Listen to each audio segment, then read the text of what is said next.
radio, semplice, DAB+, la radio digitale, canale 740 della TV digitale terrestre, smartphone e tablet. Scarica l'app di RPL La Tua Radio per Android o iOS. Smart speaker Amazon Alexa. Installa la skill per Alexa di RPL La Tua Radio e prova a dire: Alexa, apri RPL La Tua Radio. Dal tuo computer puoi ascoltarci sulla web radio o web TV o in auto su Android Auto o Apple CarPlay. RadioRPL.it. Semplice.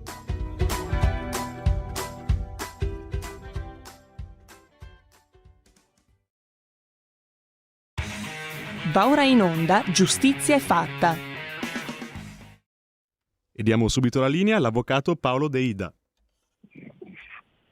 Buonasera a tutti i radioascoltatori, eccoci di nuovo a questo incontro pomeridiano e speriamo di poter argomentare un tema di vostro interesse. Ed in punto vi voglio preannunciare che parleremo stasera delle modifiche che sono state fatte al codice della strada, per poi riallacciarci un attimo al discorso dell'opposizione che può essere fatta a una sanzione amministrativa in violazione appunto delle norme sulla viabilità avanti il prefetto competente. Ma partiamo subito con quanto la legge di conversione, tecnicamente la legge numero 156 del 2021, abbia dato vita alla modifica di 40 articoli al codice della strada che erano già stati ampiamente anticipati nel decreto legge infrastrutture. Tutti voi avete più o meno ascoltato e sentito le maggiori modifiche che sono state fatte, ma questo pomeriggio andiamo a vedere in maniera un po' puntuale, un po' più precisa, cosa può interessarci rispetto a questi 40 articoli modificati. Pertanto andrò ad elencarvi una serie di violazioni che possono essere considerate le più comuni e di cui noi automobilisti dovremo fare molta attenzione. Perché? Perché il legislatore non solo ha precisato o ha introdotto delle nuove sanzioni per particolari violazioni, ma purtroppo, e dico ahimè purtroppo, ha anche aumentato le sanzioni pecuniarie. E come potrò dirvi fra poco, queste incideranno non in maniera così di poco conto, ma inviterò tutti, prima di commettere un'infrazione, o se vi state accorgendo di commettere un'infrazione, fate molta, ma molta attenzione. E partiamo subito con un primo divieto che il legislatore ha imposto, oltre a quello che tutti noi già conoscevamo, cioè di non poter utilizzare il telefonino durante la guida di un autoveicolo. Cosa abbastanza comune, purtroppo ci accorgiamo spesso, soprattutto nelle grandi città, soprattutto gli automobilisti in coda sono soliti ad utilizzare il telefonino, forse con l'eccezione della circostanza che essendo fermi in colonna non potrebbero creare documento alcuno, o meglio il pericolo di essere disattenti rispetto alla manovra che si sta facendo si riduce al minimo. Partiamo sempre dal principio che neanche in colonna si potrebbe usare il telefonino, ma anche questo brutto comportamento sarà sanzionabile e, ahimè, anche in modo molto rigoroso. Perché? Perché il legislatore, oltre a prevedere il divieto dell'uso del telefonino, prevede anche il divieto dell'uso dei tablet. Voi mi direte, sì, sono due cose completamente diverse e nessuno si mette ad usare il personal computer, i portatili in auto. Questo è vero, saranno pochissimi e chi lo fa risulterebbe sicuramente una persona che si azzarda ad avere un comportamento ben più che ben più che sanzionabile. Il problema non è quello di usare un tablet o un telefonino, il problema è che il legislatore, in virtù di questa violazione, ha precisato che può essere sancito, quindi può essere multato qualsiasi automobilista che, indipendentemente dal dispositivo utilizzato, abbia un comportamento tale che soltanto o sia sufficiente, meglio ancora, sia sufficiente l'allontanamento temporaneo delle mani dal volante per essere sanzionato. Quindi questo vuol dire che automobilisti, attenzione, in teoria ed anche in pratica le mani dovranno essere sempre tenute sul volante, e vi ricordo ai neopatentati ad ore 10:10, o utilizzate la mano destra soltanto e semplicemente per il cambio di marcia. Ma per il resto, attenzione, non fatevi mai vedere dall'agenti di polizia locale nel distrarre, nel distaccare la mano dal volante e soprattutto nel spostare, prendere un telefonino anche se non in funzione, perché potreste essere sanzionabili con una multa, con una sanzione amministrativa, ovvero con una multa. E come vi ricordavo poc'anzi, le sanzioni saranno considerate nella misura minima di 165 euro fino a un massimo di oltre 600 euro, quindi non è di poco conto. Un'ulteriore sanzione poi sarà anche quella della pena accessoria, poiché se si dovesse ripetere la sanzione, ovvero un automobilista nel corso dei 2 anni successivi alla prima multa presa per una violazione di tal genere, ne dovesse prendere anche una successiva, potrebbe scattare anche la sanzione accessoria della sospensione della patente da 1 a 3 mesi. Quindi attenzione automobilisti. Altra violazione presa in considerazione, forse direte meno grave per quanto riguarda la circolazione di autoveicoli, ma ben più fastidiosa e sicuramente condivisibile da tutti, è la violazione per chi parcheggia, la sanzione per chi parcheggia nelle aree destinate alle persone con disabilità, ovvero nelle aree riservate ai disabili. Siamo stati tutti lettori di alcuni articoli di giornale in cui automobilisti, insomma, con poca attenzione hanno parcheggiato nei posti dei disabili, obbligandoli a fatiche e comunque rendendo la loro vita ancora più difficile di quello che si mostra giornalmente.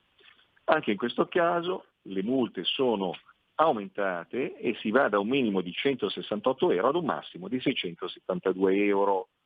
Quindi attenzione, non solo c'è il rischio che la macchina venga presa da un caratrezzi e portata via, ma oltre alle sanzioni dovute e alle spese dovute al recupero coatto della macchina, anche alla sanzione amministrativa che risulterà molto molto elevata. Oltretutto, dal 1 gennaio 2022 gli autoveicoli che saranno muniti dal contrassegno per trasporto di persone invalide, attenzione, questo è molto interessante, potranno anche parcheggiare nei parcheggi a strisce blu senza pagare il costo orario fisso se i posti destinati agli invalidi vicini siano risultati già occupati. Quindi per chi avrà, ripeto, il contrassegno delle persone, del trasporto di persone disabili, potrà parcheggiare nel caso in cui la sua area di sosta sia occupata anche nelle strisce blu, senza pagare nulla. Un altro elemento di attenzione da parte del legislatore è anche riferito ai cosiddetti stalli rosa o tipologie caratterizzate di posti riservati, ovvero che prossimamente i sindaci di ogni città potranno con una propria ordinanza disporre dei parcheggi riservati non solo alle donne in gravidanza, ma anche ai genitori con figli di età non superiore ai 2 anni. Oppure riservare posti per veicoli elettrici, per mezzi di carico e scarico merci a determinati orari o per mezzi adibiti al trasporto scolastico. E qua noi saremo degli attenti osservatori nel verificare se effettivamente i giudici prenderanno atto di questa loro possibilità. Passiamo poi a un'altra attenzione che è stata posta nel nostro codice della strada, che è quella anche delle aree riservate ai veicoli elettrici. Avete visto tutti, o soprattutto chi abita nelle grandi città, che ormai sono sorte, sorgeranno sempre di più delle aree di sosta, dove troviamo le colonnine riservate alla ricarica delle auto elettriche.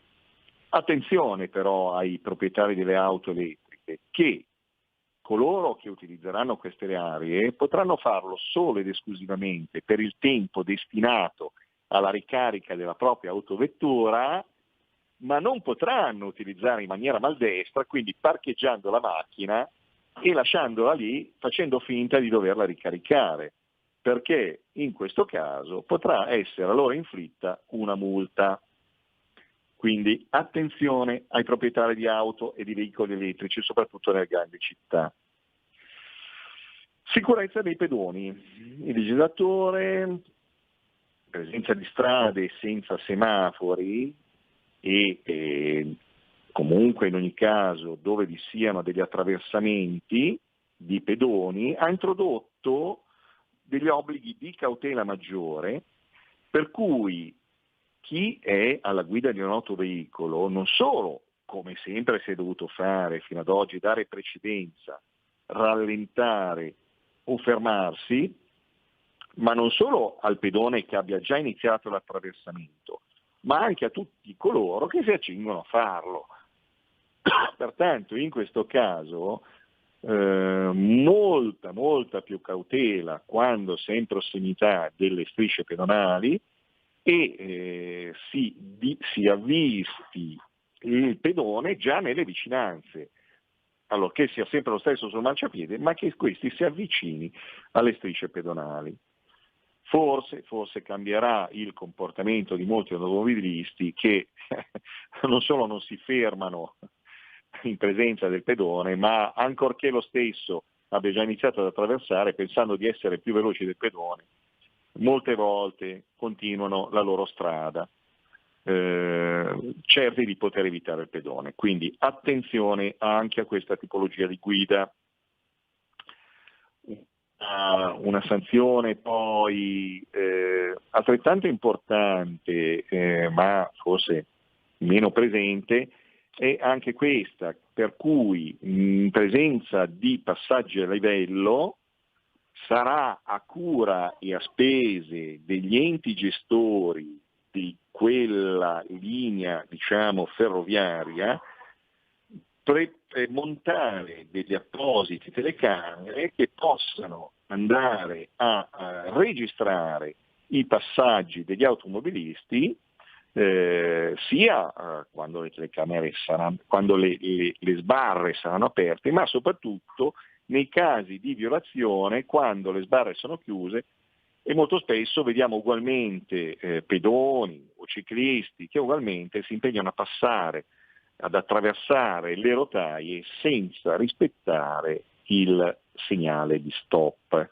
e quindi di attesa affinché il treno non sia passato.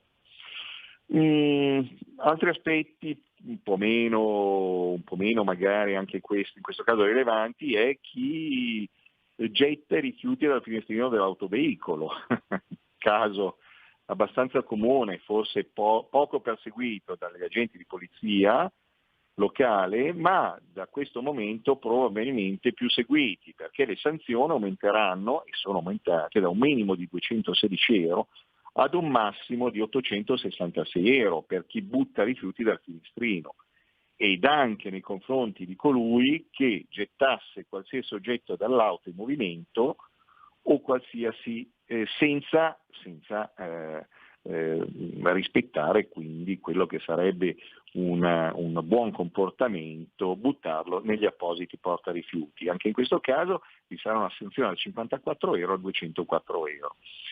Per quello vi dico di fare molta attenzione, perché le sanzioni così elevate saranno uno stimolo per la polizia locale e per i comuni di perseguirle, al di là del loro dovere normativo, ma di perseguirle perché le sanzioni sono molto elevate. e i comuni potranno fare soprattutto cassa in maniera rilevante.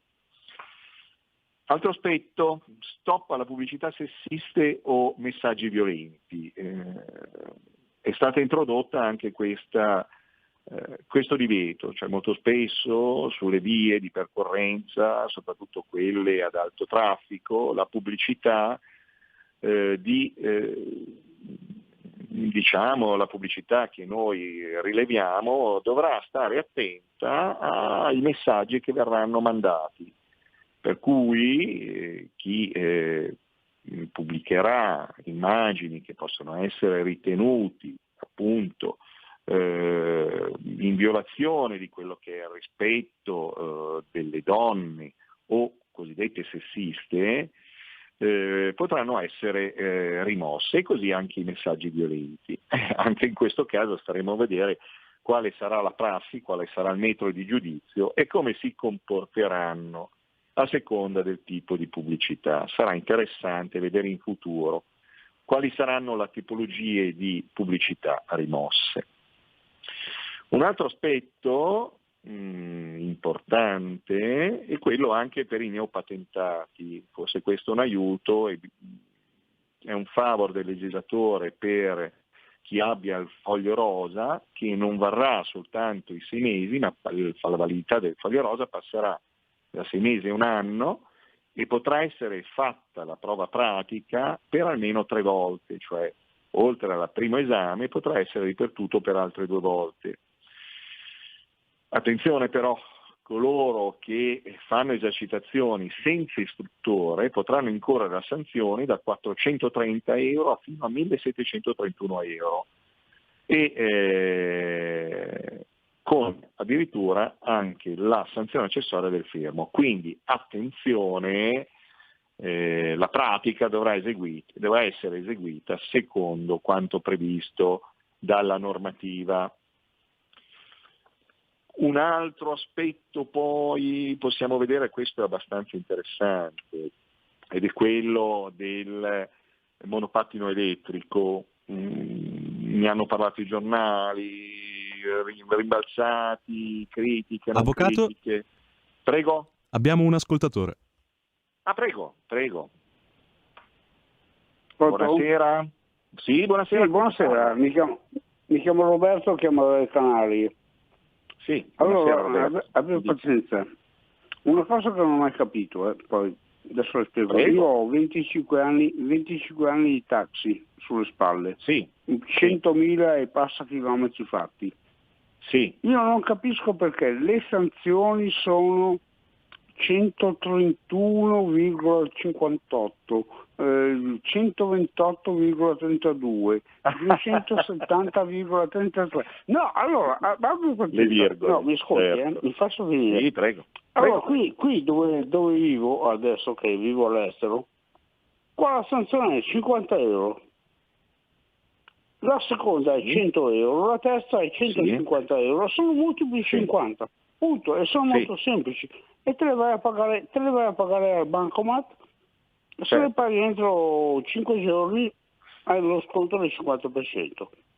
Non so perché da dove vengono fuori in Italia le sanzioni il 131, ma da dove cavolo li tirano fuori questi prezzi? Ma fai un prezzo rotondo, Certo. Non esiste, allora, non esiste. La ringrazio per questa puntualizzazione, di cui io non posso che associarmi al suo rilievo, cioè a quanto lei ha messo in evidenza. Perché? Allora, mi pare di capire che dove lei ora risiede ci sia una forma di progressione della sanzione, cioè alla prima hai un minimo, alla seconda viene raddoppiata e più avanti si ha ancora un maggior aumento, dipende dal tipo giusto? della sanzione, Dipende dal tipo della sanzione. Certo, sono d'accordo con una lei. sanzione da 50, non una mi sanzione venga, da 100, però, ma non è mi venga 58,95 no. e non Lei è è stato 198,99. Lei è stato chiarissimo, però le posso dire, purtroppo non mi venga a chiedere, ed anch'io mi associo a lei, come le stavo dicendo,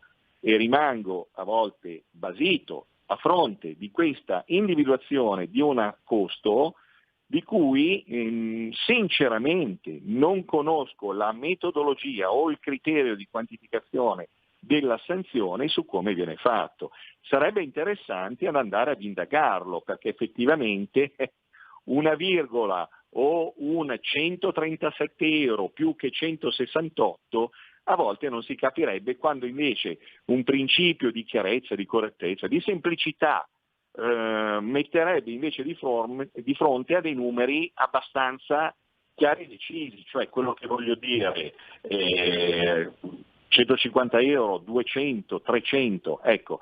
Su questo, lo sa, sono 150, sono 200, sono 120. No, va benissimo. Non posso che mettimelo condividere fondo, anch'io no? con lei, è anche una questione di praticità, e forse la gente si ricorderebbe anche di più le sanzioni. Non è d'accordo? Buona serata. Quindi, grazie, benissimo. No, è Abbiamo interessante. un altro ascoltatore, prima della chiusura. Prego. Pronto? Sì, buonasera. Buonasera. Dunque, dato che ascoltavo bene il discorso, Sì. questi integerrimi osservatori, che, ed è giusto, per la carità, non vado a dire che il rispetto delle regole deve valere per tutti, Certo. Questo è poco ma è sicuro. Ma Certo. io direi a questi integerrimi osservatori che vedono tutto, ma possibile che non vedono mai chi imbratta i muri, chi butta giù le palline segnaletiche, Certo, le telecamere certo. non le beccano mai. Allora io posso solo dire una cosa: hanno beccato della gente che avevano le palline a casa. Ora, Certo. ecco, allora, mettiamoci bene in chiaro una cosa: se c'è una legge vale per dall'A alla Z, penso, no? Perché poi che con la K e via dicendo, ecco. No, lei è stato molto chiaro. Mi pare di capire, intuire nella sua, tra virgolette, critica, ma corretta e giusta, che a fronte di una rigorosa attenzione della polizia locale, diciamo degli organi preposti a viabilità la circolazione, poi non abbiamo una risposta, soprattutto nelle grandi città, della polizia locale nei confronti di altri, diciamo, reati, anche questi, chiamiamoli penali, però reati amministrativi. Vorrei dire, un'ultima cosa. Quando vedi le macchine di notte, allora io lo dico perché essendo in carrozzina a volte sono dalla finestra di notte, assolutamente, immagino. Sono inabile e di notte magari apro, guarda. Quando vedi la bella macchina che butta giù la borsa dell'immondizia, lì. Non si rido, ma ci dovremmo piangere, e metterla dentro il contenitore. Ora, dico, ma cominciamo a fare le multe vere, ma veramente allora, chi butta via la mascherina per la strada, così, certo. Allora, voglio dire questo, e penso che lei possa condividere con me, che dopo aver fatto delle leggi molto severe e attente, bisogna però trovare altrettanti agenti della polizia locale che si prestino ad essere in alcuni casi zelanti, attenti e rigorosi, perché certe violazioni danno fastidio a tutti noi cittadini, mentre molte volte li vediamo super rigorosi in alcune soste, talvolta magari anche dubitabili sulla temporaneità oppure sulla necessità, ma su molte violazioni quasi sempre li vediamo forse inesistenti, perché come dice lei è difficile trovare, e anche difficile però scoprire un imbrattamento sul muro di una casa, perché solitamente quando vengono fatti probabilmente di notte, quando nessuno può verificare il reato, oppure poco si fa attenzione anche su comportamenti di alcuni cittadini che in certe zone lasciano spazzatura ovunque, cioè sono d'accordo con lei, io mi auguro che questo sia un aspetto che poi venga indicato e diciamo così invitato nelle sedi opportune presso i comandi della polizia locale, per cui tutti gli agenti siano più severi, rigorosi e attenti anche a questi tipi di infrazione. E su questo sono d'accordo con lei. Se riesco, un'ultima cosa, ma vedo che può essere interessante questo argomento, poi ve ne riparlerò su un possibile opposizione avanti al precetto, perché tra le altre cose, e chiudo con questa informativa, questa legge ha previsto anche che il ricorso al prefetto, che voi sapete tutti essere una dei modi per fare un'opposizione ad una sanzione di violazione del codice della strada, potrà essere fatto non solo inviando con una PEC un ricorso che l'automobilista può fare se legittimato in quanto proprietario dell'auto, ma potrà essere fatto anche online. Quindi ha previsto che verosimilmente i siti del comune o della polizia locale potranno permettere un ricorso avanti al precetto, se non addirittura i siti istituzionali delle prefetture online, cioè compilando un ricorso sul web, allegando i documenti necessari e inviandolo con un semplice click, senza dover utilizzare la via della raccomandata con ricevuta di ritorno oppure l'invio della PEC, ma di un documento che è già stato precompilato dall'automobilista che vuole fare ricorso. Adesso non so se io ho usufruito del tempo necessario, chiedo un aiuto in regia, visto che sono ormai le 17:30. Siamo arrivati al termine, giusti. Benissimo, allora risaluto tutti i radioascoltatori e vi riprometto di ritornare in tema per darvi un po' di dritte e per parlarvi un po' di come può essere fatto il ricorso al prefetto. Un saluto a tutti da Paolo De Ida.